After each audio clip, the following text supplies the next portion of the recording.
Hello, my name's David Runciman, and this is Past, Present, Future, the History of Ideas podcast.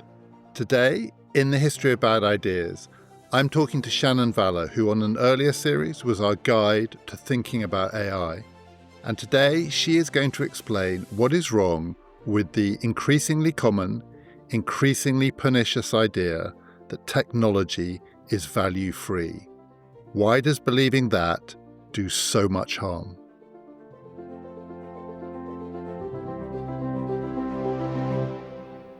Shannon, we're talking about a topic, the idea, I would say the myth, that there can be such a thing as value-free technology.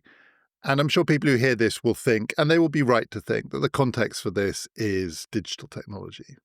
And we're certainly going to talk about that. But this is an argument that predates the digital revolution. In a way, I don't want to say always, but there has long been a question about whether technology is just a tool and really the question of value comes with the people who use it, or whether in the technology itself there are structures, devices, aspects of it that shape our values, often in ways that we're not aware of.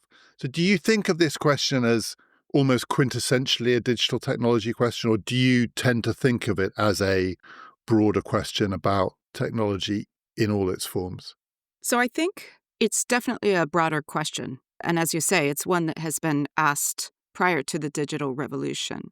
At the same time, I think digital technologies currently exist in a context where you have a lot of commercial and political incentives, particularly in the tech industry, to assert the claim that the technology is neutral. And that has brought the argument, in a sense, out of a dusty drawer and back into the forefront. Because prior to particularly the rise of platform companies and the press to avoid regulation of platform companies, prior to that, the idea that technology was neutral was something that was fairly common among engineers and computer scientists who hadn't given it much thought. But it was widely rejected by scholars who actually study technology. It's one of the few things we agree on. Philosophers, historians, even economists largely understand technology as being flexible in the impacts that it has on society. We sometimes call it polypotent or polyvalent. So polypotent means many powers. It can do many different things. And polyvalent means it can have many different valences, where valence means good or bad. So we know that technologies are polyvalent and polypotent, but that they are also not neutral. This is sometimes referred to as Kranzberg's law. So it's a historian of the 20th century, Melvin Kranzberg, who said, technology is neither good or bad, nor is it neutral. So these questions had really been kind of worked out among those who study technology for a living. And yet the idea that technology is neutral has more rhetorical and political power today than it ever has, because there are so many commercial incentives to get people to believe it. So to give one, we will talk about all of the different aspects of this in the current phase of the digital revolution that we're going through and what came before it. But to give an example that people might be familiar with, which I think gives some of the flavour of this, there is another field in which these arguments have real political salience, and that's guns, right? The argument about guns. So you will hear, are guns neutral? In some ways, it sounds like a ridiculous question, but you will hear the argument from people who do not want regulation of gun ownership, that there's nothing wrong with the guns. Guns don't kill people. You'll hear that argument all the time. People kill people. And so if a gun does a bad thing, it's because a bad person has done a bad thing with the gun, which means good people need guns to shoot the bad people. And if you take the guns away from the good, that whole argument, people will be familiar with it. But then I think there are really interesting variants on it too. The one that I've always been fascinated by is the one about nuclear weapons. Nuclear technology more broadly. I'm not going to get many people who disagree that nuclear war is a bad thing, but nuclear technology and specifically nuclear weapons, you will hear some of the similar arguments made about that as are made about guns.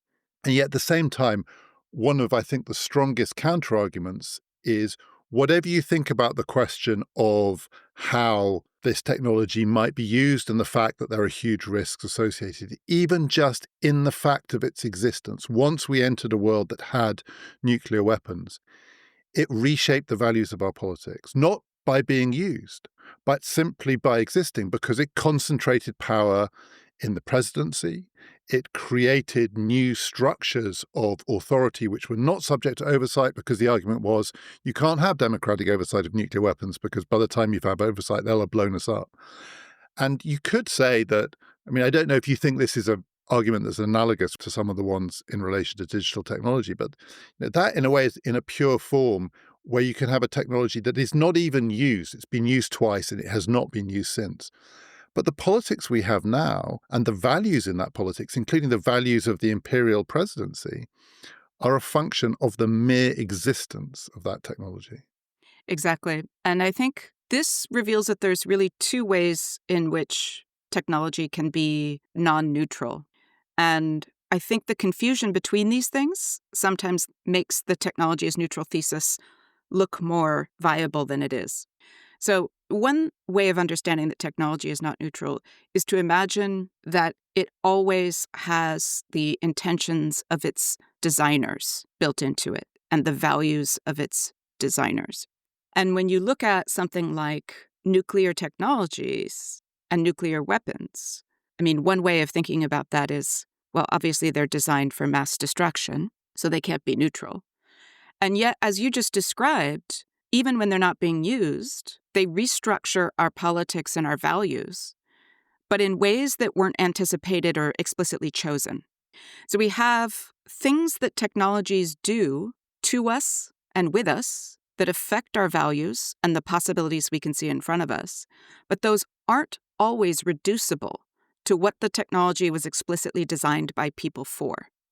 And so another example of this that is really powerful from the philosophy of technology literature is by a Dutch philosopher, Peter Paul Verbeek, who talks about these technologies as mediating our values and mediating our morality.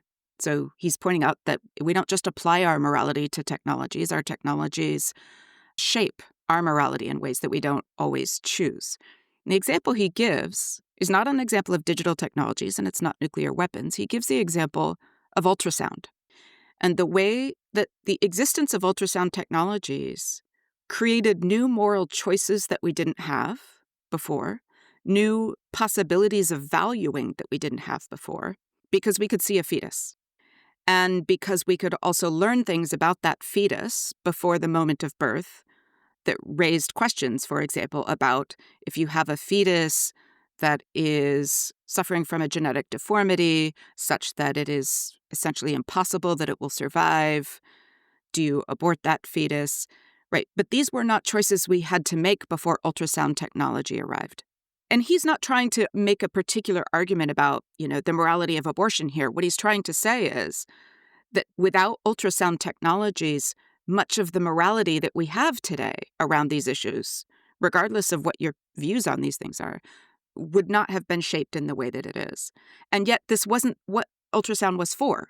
Ultrasound wasn't designed to have this effect on us, but nevertheless, it has. And in that example, in a way, the starkest version of it is ultrasound made it possible for people to know the sex of the baby.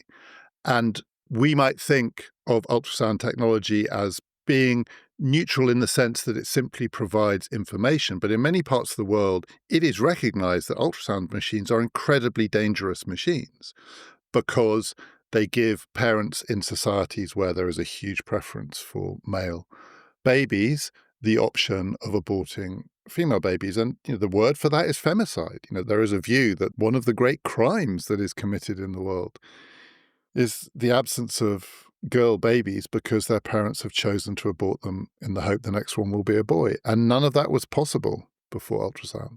Yeah. I mean, we certainly had cases, fairly widespread cases, of the abandonment of female infants and so forth. But the scale and the visibility changed when ultrasound came into the picture. And one of the things that that example reveals is that it isn't the technology having an effect on us that's determined by the technology, but it's technology plus the context in which it emerges. If you have a rifle in a Swiss home, which is very common, what is likely to happen as a result and the way that rifle is likely to be used is radically different from if you have that same rifle in an American home. And we call this in some ways non-neutrality, but there's a word that scholars of technology use for this, and it's called an affordance. And it refers to the way that technologies afford options or suggest options to us that might otherwise have been not within our considered paths of action. So the idea is this: because of the culture of American violence, because the ways that Americans are raised to think about their homes, their property, their rights, because of the culture of fear of one's neighbor and so forth that's much more widespread in American society than in, let's say, Switzerland. The gun will suggest possibilities to an American gun owner that that same gun would not suggest to a Swiss gun owner, or at least not with the same degree of likelihood. So you hear something at night, hear a window opening, you're woken from your bed, and the first thing a Swiss homeowner might do is to grab a flashlight and go investigate. But they're not going to assume at that moment that a neighbor or a kid or somebody's breaking in. It's a possibility they might consider depending upon where they live. But for an American, that's the first thought. Someone is coming to kill me and my family. I have to stop this. And they reach for the gun and they have their finger on the trigger as they go downstairs. And, this is how many accidental deaths happen. It turns out it's their teenager coming home late, right? Trying not to get caught, trips over something, makes a noise, and they get killed in their own home by a family member. So the idea is that guns aren't neutral, but it is also true that it is who we are plus the technology that leads to the affordances that it has. Yeah, and in societies that don't have widespread ownership of guns, in a way, one of the ironies here is that in Switzerland, Swiss person plus gun or British person without gun would probably behave the same way. And so that could look like it's pointing to an argument, which is this isn't about the guns. It's about the key issue is whether you're Swiss or whether you're British. But the American example pushes so hard the other way, which is American person without gun, even in a paranoid climate, would clearly behave differently than American person plus gun. And so this isn't binary. It's more than that. That's right. And then when we bring back that issue I raised of the design choices, then we think about how, for example, American guns and gun manufacturers have increasingly been designing guns to be able to be fired more quickly and often, to make bigger holes in people. And those are choices that are most definitely not neutral. And the same is true, of course, of digital technologies, that certainly there are all these affordances that they have that are surprising and unintended, and where we might say, look, social media is not inherently a threat to the well-being of young people or to democracy. It's just that in this particular context, with this particular kind of culture, we get these pernicious effects. But in fact, we know that these technologies were designed to do, in many cases, precisely the things that they do to us. They were designed to reinforce our existing convictions and preferences and values. They were designed in many ways to be addictive or to be something that causes a dopamine rush or that exaggerates our emotional responses. And so in no way can it possibly be taken seriously, the claim that technology is neutral, when we do have companies designing technologies today that are explicitly chosen to work on us in these ways. Just to go back to the nuclear case, without wanting to make this too apocalyptic, but I think it is perhaps the most consequential version of this argument. As you say, in the case of gun manufacturers, the goal has been to make the guns more powerful, more efficient, more deadly, because that's what the customer wants. With nuclear weapons, for a long time, the thought was this only goes one way. They get bigger, they get more powerful. And if you believe in the deterrence theory, the bigger your nuclear weapon, the more powerful the nuclear weapon. But my understanding is for quite a significant period of time now, the design of nuclear weapons has also been going the other way, which is, wouldn't it be great if we could have nuclear weapons that were contained, targeted, battlefield weapons that aren't the nuclear weapons of our nightmares, the giant mushroom cloud, the obliteration of a whole city, but a group of soldiers taken out and ones where we could contain the fallout? And the terrifying question around that is there is a design choice there to breach the taboo. And that taboo may be the only reason we're all still here. And the designers would say, we're not in the business of encouraging nuclear war, but we are in the business of creating nuclear weapons so that were a nuclear weapon to be used, wouldn't you rather have one where the fallout was contained than one where it wasn't contained? But that's not the question. The question is, if you have a nuclear weapon where you believe the fallout can be contained, you are more likely to use it. And your values will shift. Taboos are, if nothing else, very blunt statements of values. This thing is just beyond the pale. It's just not considerable. And we now live in a world where, I know people who take quite seriously the threat, not of some nuclear conflagration, but before that taboo breaking moment on the battlefield, where after 2 generations of these weapons not being used, they're used because now we believe they can be used, quote unquote, safely. And that's the scariest thought of all. There's a phrase, I think it's expensive and shiny toys beg to be used.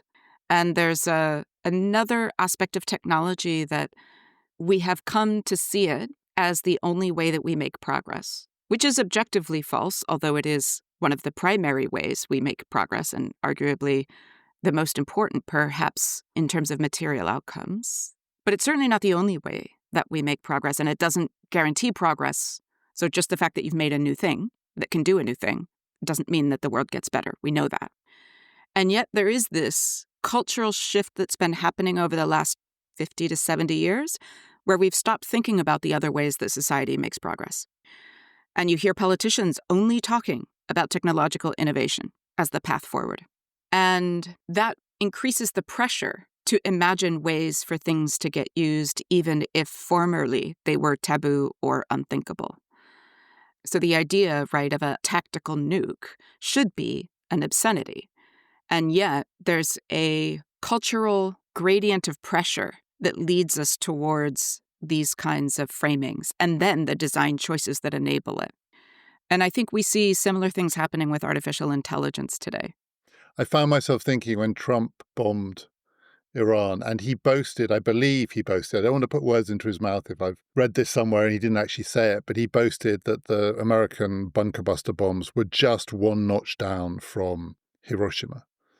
And I found myself thinking, presumably on that logic, actually, were there to be a bunker busting nuclear bomb, it's not impossible to imagine a politician like Trump saying, in order to prevent Iran getting the bomb, we're going to nuke them. Absolutely. But again, I think what we've lost in the last 40 years or so is something that we did have in the period after Hiroshima and Nagasaki, which was a conviction that there was a red line that we needed to not cross. And this idea that there are things we must not do. Other red lines that people considered around the same time were things like editing of the human genome. So there was the Asilomar Conference in the 1970s, in which those working on genomic research reached a voluntary mutual agreement to not push forward past a certain red line, at least for the time being, right? To have at least a temporary moratorium on technologies that could lead to catastrophic outcomes, either as a result of mistakes entered into the human genome or runaway replication of mutant genes or socially disastrous programs of eugenics and so forth. And yet we've now been walking away from that walking over that red line. And there's broad consensus that we are moving forward again towards those things that in the 1970s were seen as arguably beyond the pale of scientific and political responsibility. So the idea that there are red lines in the sand that we will not cross is increasingly being weakened. Another example of this is in 2018, Google laid out a number of AI principles. Most of them were very sort of soft, squishy things subject to an immense amount of interpretation, right? Things like fairness or transparency or explainability. But they had two red lines, two or three, depending on how you count. One was that they wouldn't develop AI that was designed to kill people. So primarily AI that was a critical part of a lethal military weapon. The other was AI that was designed specifically for mass surveillance. And then they had a kind of broader red line that was about AI that would be likely to do overall harm. And what's interesting is in February of this year, Google walked back the weapons and surveillance red lines. They sort of said, we're still not going to do anything we believe will cause overall harm, but mass surveillance and lethal weapons, we're just not going to commit. We're not saying we're going to enable these things, but we are no longer going to have on our website, Google will never do these things, will never enable these things. Now, keep in mind, even when the red lines were there were lots of things that Google was building that could be seen as part of a surveillance system or part of a weapon system. And that was never ruled out by their red lines. Their red lines were worded very carefully, such that they would just not develop the components that were specifically designed for that purpose and that alone. But the fact that even Google is basically saying, we don't have red lines of this sort now, reinforces what I'm saying about this idea that we've lost the conception that there can be moral limits to our uses of technology. And so this idea that technology is neutral, when paired with that, becomes much more dangerous. So when we believe that technology is neutral, but we still have a frame for what is beyond the pale, what must not be done with technology, then you have a bit of a buffer there. But when you lose the idea that red lines exist, and at the same time, you convince yourself that technology is neutral, you essentially give a kind of blank check to technologists to develop and deploy anything that someone else will buy. As you describe that, it does sound to me like, to go back to the distinction you made earlier on, it's as though they'd gone from a mindset that says technology is neutral in that, I think the way you put it, in that first sense, which is we don't intend anything by it. It may be used in this way or in that way, but we're not building values into it. Having then walked back there or walked across their red lines, they're now saying we do intend something by it. We intend this technology to be usable for surveillance, but it's still not our responsibility because we're not the ones who are going to ultimately be using it. And that's a huge step. I mean, there are problems with the first argument. There are problems with thinking it's all about intention. But when you move to a space where you say, even if we intend a technology to be to be usable, I should say, in ways that we would previously have considered harm, it's not on us because we're not the users. And it feels like it's part of that broader mindset, and this is one of the things I want to ask you, which feels like it's got a lot to do with also a mindset about how economics works, how markets work, competition, which is we just put the stuff out there, even if the stuff that we put out there has been built by us to be usable in harmful ways, because the market decides whether that's what the consumer wants. That's right. And it's such a shift that we have to realize is really real. Sometimes particularly with young people, I have to do a lot of work to convince them that it wasn't always quite this way. And there's also a kind of academic cynicism that says, oh, things have always been this way. Things have always been as bad as we can say they are today. The military-industrial complex has always had its hands around our neck and, has always owned our politicians and so forth. But I'm thinking back to, and I can't remember what year exactly it was, but there was a satirical song about Werner von Braun that was created by the political satirist Tom Lehrer. So Werner von Braun, of course, was the German rocket scientist who was brought over by the United States after the war to work on the space program. And Tom Lehrer has this line where Werner von Braun is singing, and I forget the exact line, but it's basically, I just make sure the rockets go up. It's not my business where they come down. And it was satire that was very effective when that came out. That was a pretty culturally influential thing. Lots of people know it and reference it still. And the idea was, of course, it's absurd to say, I design rockets that blow things up, and I'm only responsible for getting them off the launch pad. And who they land on, not my problem. That's somebody else's department. But now we hear this from big tech companies, basically, saying it's not our responsibility if we design technologies specifically to addict people or to surveil people or even to kill people. It's someone else's responsibility because they choose who gets surveilled, they choose who gets killed, they choose who gets addicted. And there's a counter to the cynicism, which I completely recognize, and I probably have some of it myself, which is, it's always been a shit show, basically, which is I think it's the Silicon Valley version. And you see it in lots of areas. You also see it in relation to climate change, which is the argument that there's always hysteria around this. So there are always people who are saying of any new technology, oh my God, this is going to warp our values. This is going to change the way that we live.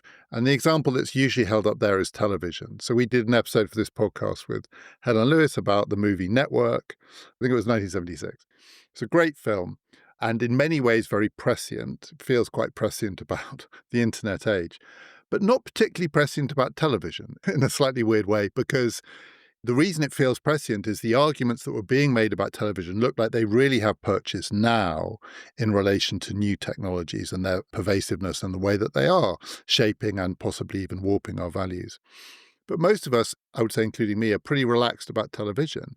Whereas in the mid-70s, the thought was this box in your room, this tube, and the crap that's being fed down it, and the ways in which it's persuading particularly young people to trivialize and to familiarize themselves with PAP and so on, is going to destroy democracy.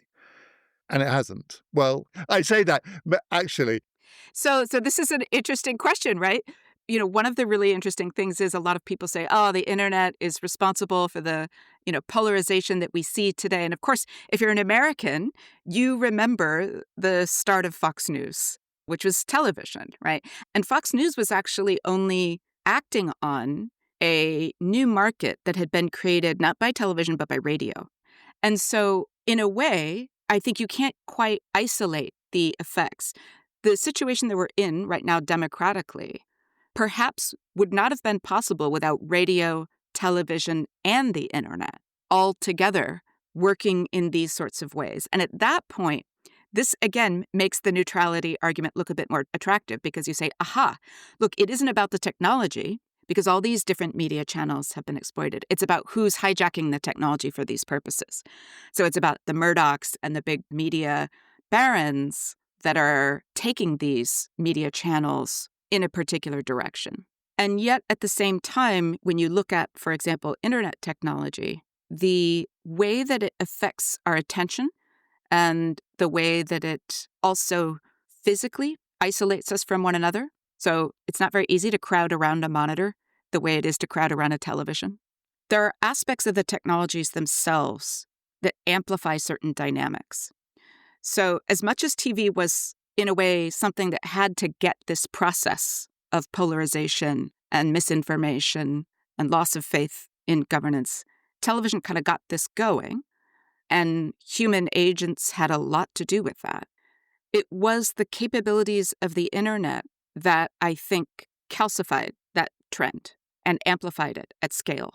And that is something that is in the technology, not just in how we use it. the other thing one could say about TV and indeed radio, and I want to be careful how I say this because I could fall into the trap of thinking that there is something categorically different about digital technologies, which means they can't be regulated. They clearly can be regulated. But transmission technologies are in some ways more obviously regulatable in the sense that it's easier. When network was made, there were 4 networks, I think, in the United States. So we're recording this on a day where yesterday at Glastonbury, a band who I have to say I'd never heard of before, called Bob Vylan, chanted death, death to the IDF, and it was broadcast live on the BBC. And now all hell has broken loose in British media because people are very comfortable with an argument about the BBC. The BBC shouldn't have broadcast this. They should have stopped it. They should have had a 10-second delay button. Old-fashioned technology, flip the switch. But also, it's the BBC. The BBC is endlessly subject to regulations and rules and all the rest of it. At the same time, people chanting death, death to the IDF is everywhere online. That's more or less, not entirely, but more or less a free-for-all. So there's a tendency to focus on the technologies that are more regulatable. But at the same time, as you said, I think these things feed off each other. So giving up the struggle of internet regulation early probably fed back into more of a free-for-all with traditional technologies. But at the same time, what happened to the radio market and then the TV market in the age of the shock jock and then Fox News probably fed into the view that the internet is not for regulating. So these technologies, they have affordances, and then the way we think about their affordances shapes how we then deal with the others. Exactly right. And so at some level, I think if we can just agree that the technology is neutral thesis is wrong, or at least so limited in its grasp of the way that technology interacts with us that it does more harm than good, and that we need instead to understand the concept of technological affordances and the idea that technologies have many powers and possibilities, some of which we intend, some of which we don't, but that they act upon our values and steer our sense of our possibilities in particular ways. If we can accept that, I think we really have to get back to some deeper reflection about what we think technology is for, what we think innovation is for. I want to widen it out to take stock of this bigger question of what we think technology is for. Because I think this debate about technology's valence, whether it's neutral or positive, is even older than we've been. We've been mostly talking about the 20th century, right? You can go back to Plato, and Plato thinks that technology has this intrinsically destructive capability to hold our attention in the physical world, to make us believe only in the reality of impermanent earthly things, and to keep us from accessing or having interest in the realm of eternal, unchanging things, which she thinks is, of course, a much higher, nobler destiny for the human mind. And then, you have thousands of years of history of changing attitudes towards technology. You can have Sir Francis Bacon thinking about the idea of technology as intended for human comfort, something that's intrinsically capable of fostering what he calls commodious living. It's the thing that gets us lives that are actually enjoyable rather than just survivable. And these are such vastly different conceptions of what technology is for. And we can imagine other visions. So I, and building on work that other people have done, have thought about the roots of technology in the home and the domestic aspect of technology that's often obscured by our sort of gendered way of thinking about tech, that we don't think about the use of technology for care of one another, the use of technology to repair and maintain the structures that we share with other people. There's a reason why we have all this infrastructure that's crumbling, because no one wants to take care of it, because it's not sexy to use technology to repair bridges or roads or schools. Instead, we have to build new shiny things, but not the things that allow us to care for each other and shelter each other and enjoy one another.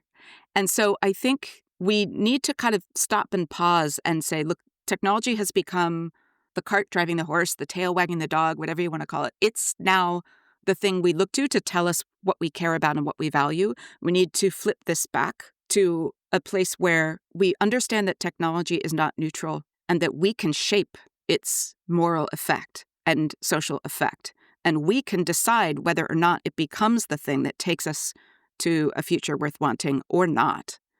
But that's very much not guaranteed. And it will only happen if we impose that necessity on the technology itself.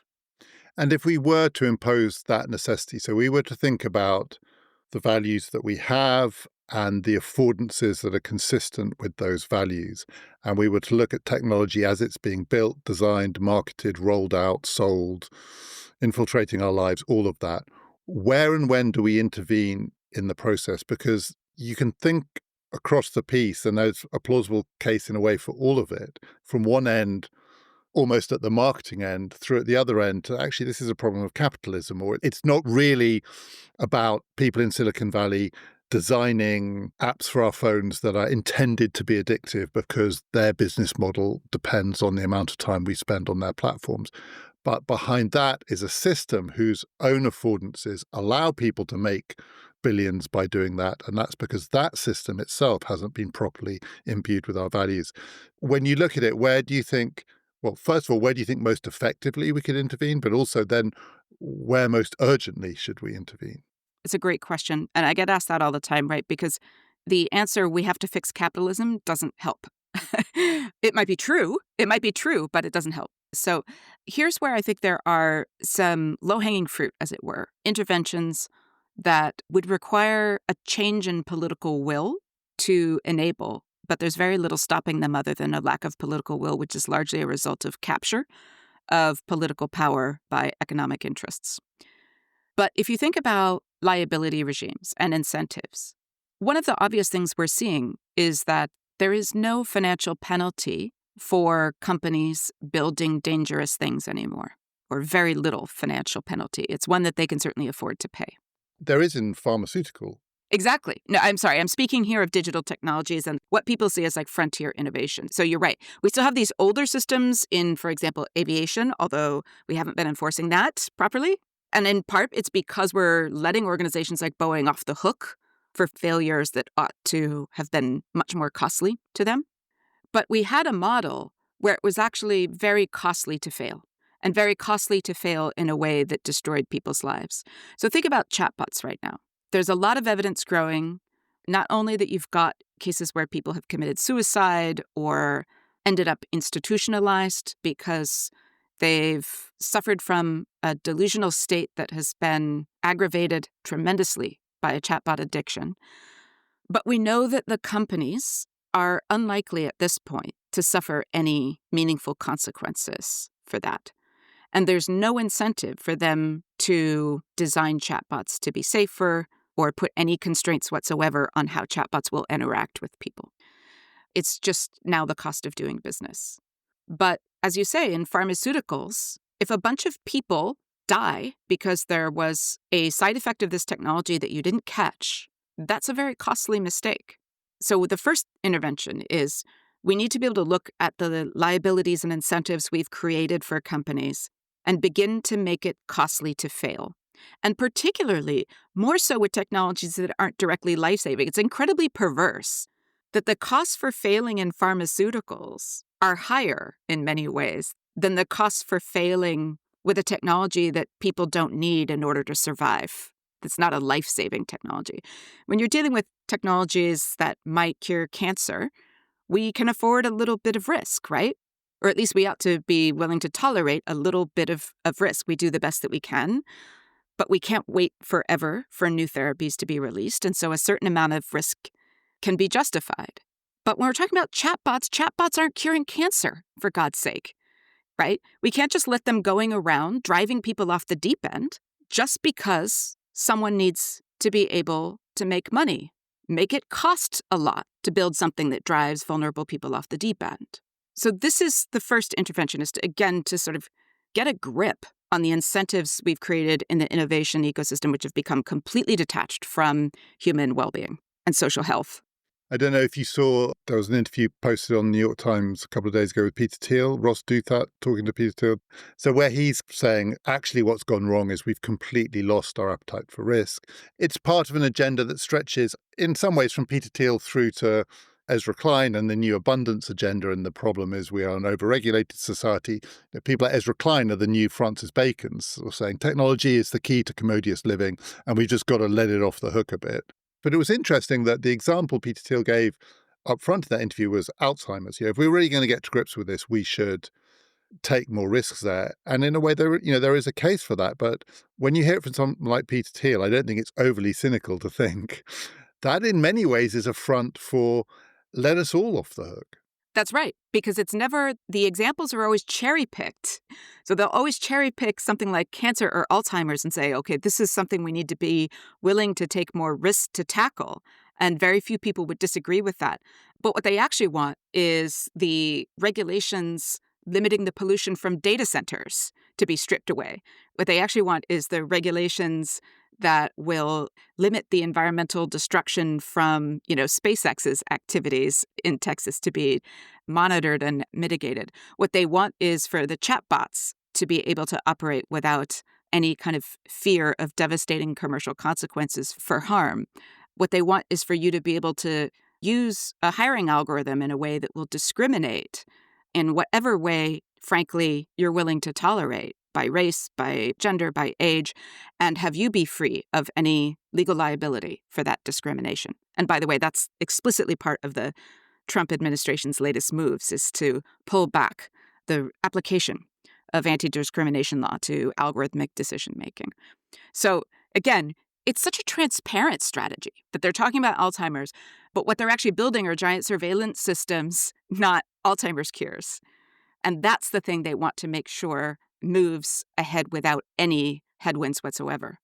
And they say, and if we don't cure Alzheimer's, it's because you people out there are not hungry enough for risk, rather than because we're not in the Alzheimer's curing business. We're actually allowing people off the hook in all sorts of other ways. So that's one example. So at one end, saying it's a fault of capitalism isn't going to work.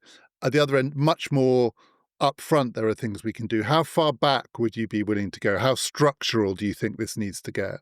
So there's a few other things that we can do all at once. Some of them are already happening, which is kind of grassroots resistance, kind of a cultural narrative that says, this is shit. We don't like this. We don't want this, right? So there's a whole AI backlash happening right now. Phrases like AI slop are being used to kind of challenge the presence of AI anywhere and anything, which, by the way, carries a risk of baby out with the bathwater. If we understand that AI is not just generative AI, there's lots of things that were called AI before ChatGPT came on the scene, forms of targeted narrow machine learning that can be very useful when applied to problems like cancer and Alzheimer's. And they're not magic cures, but they're tools we wanted in the toolbox. So I'm very much resistant to the all AI is terrible, we need to wipe AI off the face of the planet. That's ridiculous. But the kind of AI that everyone right now is selling as hard as they can because they need to get their money back, because they're burning cash on it right now, is generative AI. And generative AI has not proven itself to be worth the benefit. That is, the costs to us environmentally, socially, and otherwise have not been modest and are only growing. And the benefits are trickling out, and they're benefits that aren't tackling our great big problems. They're just making it easier for people to do some stuff. So there's a cultural backlash against AI that's gaining steam, and particularly against generative AI, that I think has the power to slow some of this down and to force, perhaps, if it gets powerful enough, political leaders to actually pull themselves a little further from the leash of Silicon Valley. We'll see. We'll see if that movement can sustain itself. We'll see if it can grow. There's obviously also a lot of people who are just like, oh, shiny new tools. So this backlash is by no means a kind of widespread popular movement yet, but it has legs, perhaps. The other thing is education. And of course, I'm an academic, so I am more convinced than most people of the power of education. But it is immensely powerful how we educate people. And I lead a center that's based on the idea that one of the biggest mistakes we made was separating technical education from moral and political education, and imagining that we could train people on how to design the built world without training them on what a good built world looks like, or how you even answer that question. At the same time that we're training people in the humanities to think about what a good and just world is, and allowing them largely to know very little about the built world and the systems that run it. We need to bring these kinds of knowledge back together again.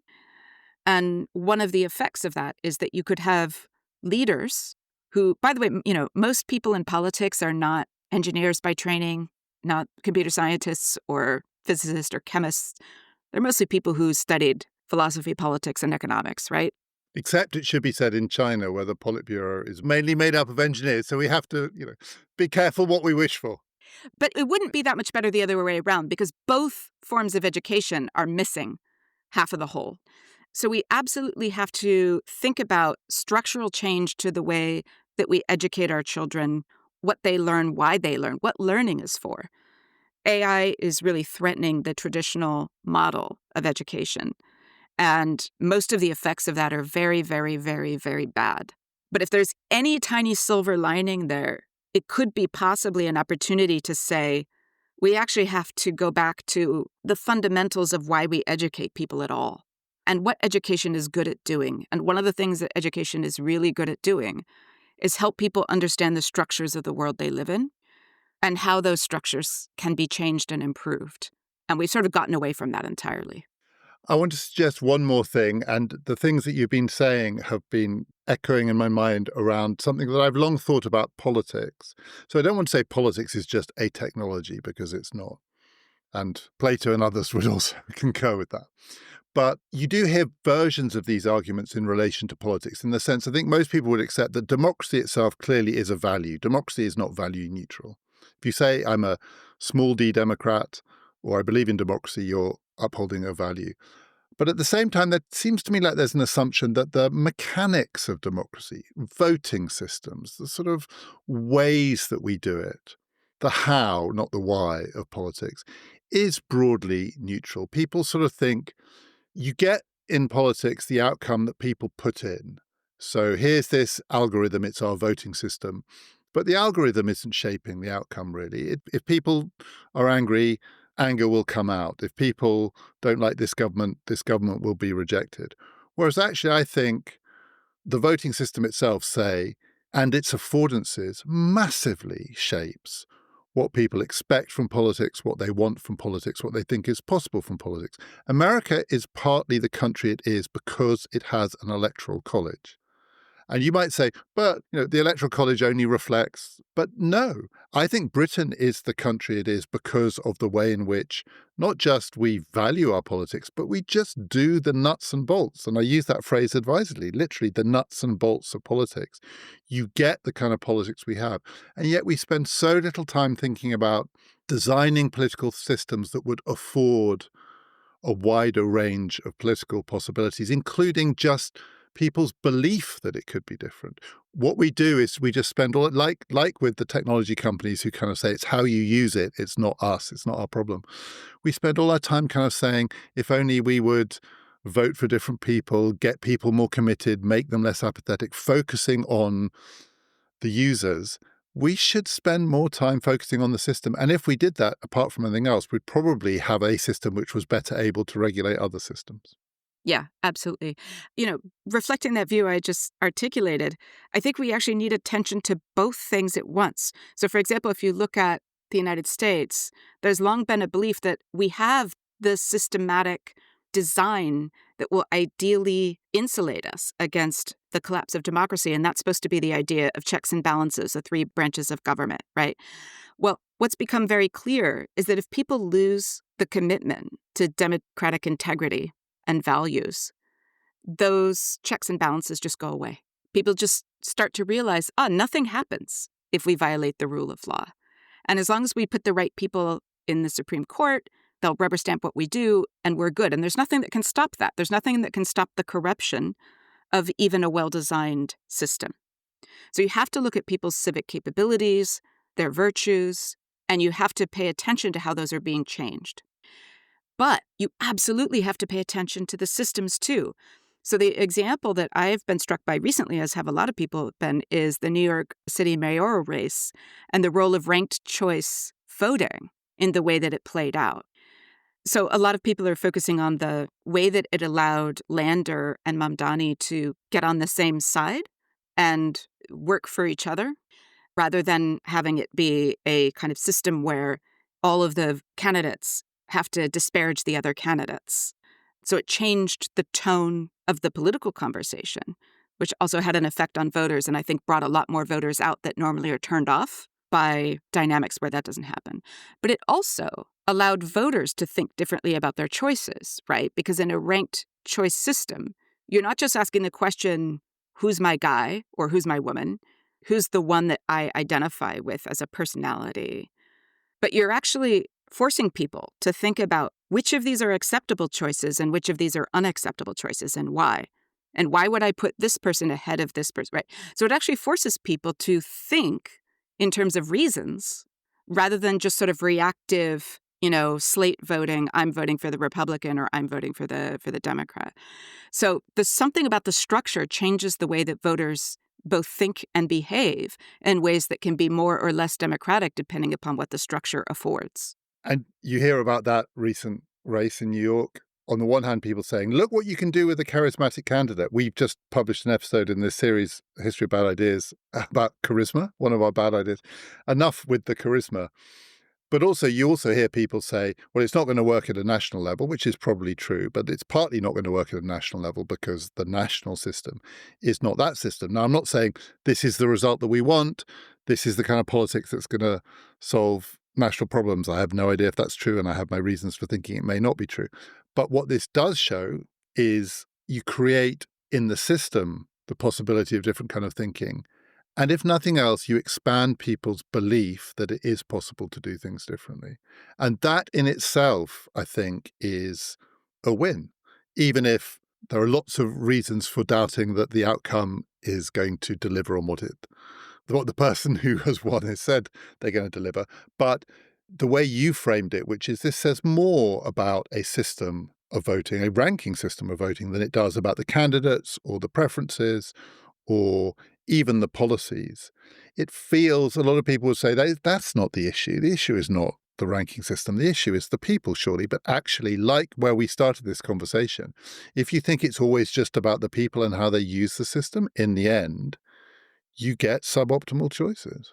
And if you focus only on the structures and don't think about the people, you get it wrong. If you think only about the people and you don't look at the structures, you get it wrong.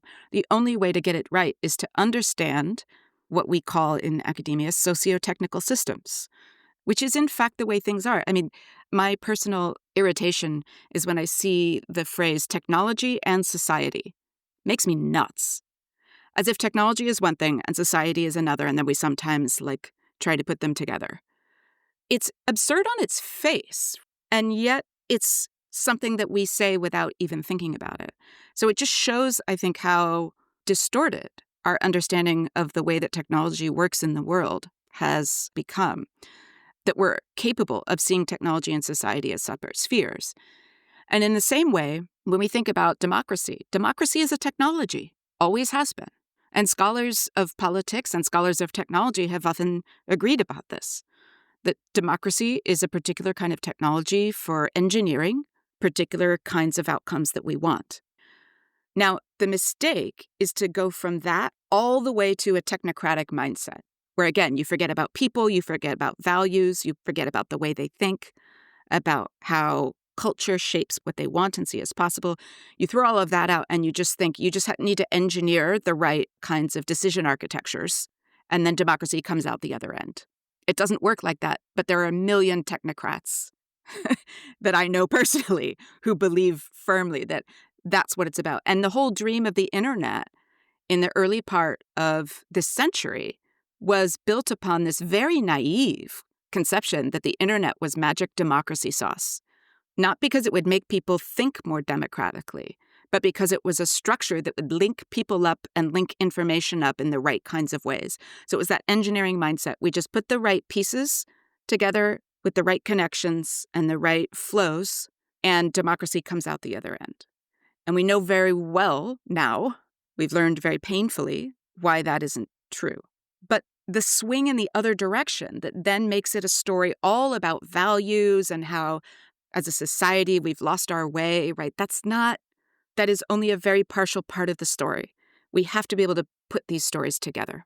And it's ironic, isn't it, that the people who are saying the internet is magic democracy source are now the people who are saying technology is value neutral or value free. Because if it was democracy magic source, you dripped your values all over it. But then when that didn't work out, you dumped them. One thing Silicon Valley has not been known for, despite all of them believing that they're rationalists, is intellectual consistency.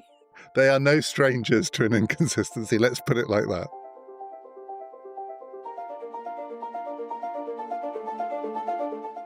We have a new bonus episode that is available now on PPF Plus if you would like to get it, and all of our bonus episodes and ad-free listening. Just click on the link in the show description or go to our website, ppfideas.com. The new bonus is a conversation with the historian of religion, Alec Rari, about his remarkable new book, which is called The Age of Hitler. It is a conversation in part about how we have acquired the values that we do have and why we might be losing them. Here's a clip. I think one of the reasons why what I'm calling the Age of Hitler is coming to an end, this sense of moral consensus that we've had around the status of the Nazis as the reference case of evil, is because that is a perspective that makes sense from the North Atlantic. It's a Western world perspective, a European North American perspective, which, like so many other Western European North American perspectives, was then rolled out across the rest of the planet using the framework of the UN and all that. That was the triumph of the post-war perspective. The idea that this war between two colonial powers should represent a definition of good and evil, I think for much of the planet no longer looks as compelling as it once did. And indeed, the way that the United States too, but Britain in particular, has used the Second World War as our moral get-out-of-jail-free card. Whatever else we have done wrong over the course of the last few centuries, we stood alone against Hitler when it really mattered. And that wipes away every other sin. And without wishing to downplay the moral magnitude of that moment, as it retreats into the past, as it falls off the edge of living memory, I'm not sure that we can quite use it to cover up everything in the same way. And I do think the increasing salience of a series of other atrocities, above all perhaps the Atlantic slave trade, within the way Britain thinks about its history, or some people in Britain think about our history, is one of the markers of how our collective views on this are changing. That sense that I was raised with, that I think many of us were raised with, that the Nazi genocide was not just a particularly serious exemplar of a general category, but a case apart, something truly distinct and exceptional. I think that's becoming harder to maintain and even harder to believe. Genocide no longer refers to a single event. I think we probably still have that as the reference genocide. But there are so many others piling up both around the world today and that are being re-understood through that lens in the past, that particular set of statuses and therefore the moral weight that can be attached to those events changes. And so the moral clarity that we have shared for my lifetime, based around the idea that whatever else we disagree about, we can all agree that we hate Nazis, that's wavering.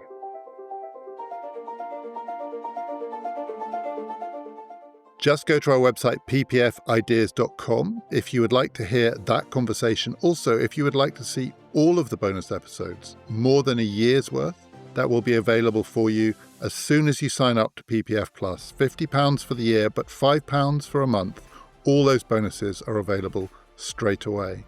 Next time, in the history of bad ideas, I'm going to be talking to another regular voice on this podcast. The American historian Gary Gerstle is going to explain what's wrong with thinking that we are living in the age of Polycrisis. Do join us for that. This has been Past, Present, Future.